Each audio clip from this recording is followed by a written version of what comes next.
আমরা সকলেই তো রেস্টুরেন্টের মতন খাবার খেতে ভালোবাসি, কিন্তু সব সময় বাড়িতে তো সেটা হয় না।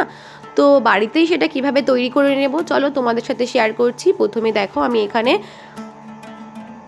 গরম দুধকে ঠান্ডা করে নিয়েছি, 1 বাটি গরম দুধ, তার মধ্যে 200 গ্রাম টক দই, নুন দিয়েছি 1 চামচ, আর 3 চামচ মতো চিনি দিয়ে এটাকে আমি ভালো করে একটা ব্লেন্ডারের সাহায্যে ব্লেন্ড করে নিলাম হাত দিয়ে।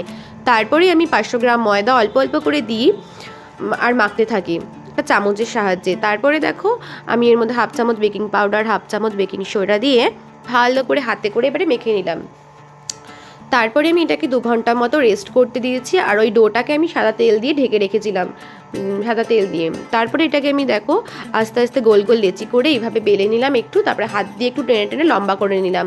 তারপরে একটু কালো জিরে ধনেপাতা কুচি দিয়ে পেছনটা জল লাগিয়ে একটা এরকম হ্যান্ডেলওয়ালা তাওয়ার মধ্যে দিলাম, প্যানের মধ্যে দিয়ে এটাকে আমি আগুনে সেঁকে নিলাম। আর বাটারটাকে গলিয়ে নিয়েছিলাম, গলিয়ে ওপর থেকে বাটারটাকে আমি একটা অয়েল ব্রাশ দিয়ে ভালো করে লাগিয়ে নিলাম। এইভাবে আমি একে একে বাটার নানগুলো তৈরি করে নিলাম।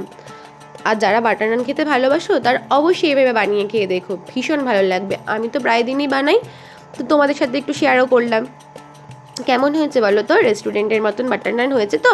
আর এইভাবে একটা কাঁটা চামচের সাহায্যে এরকম করে নেবে, নইলে না এটা ফুলে উঠবে আর একদমই এটা আর কি শক্ত হয়ে যাবে। আর এইরকম যদি করে দাও তাহলে নরম হবে বেশ খেতে।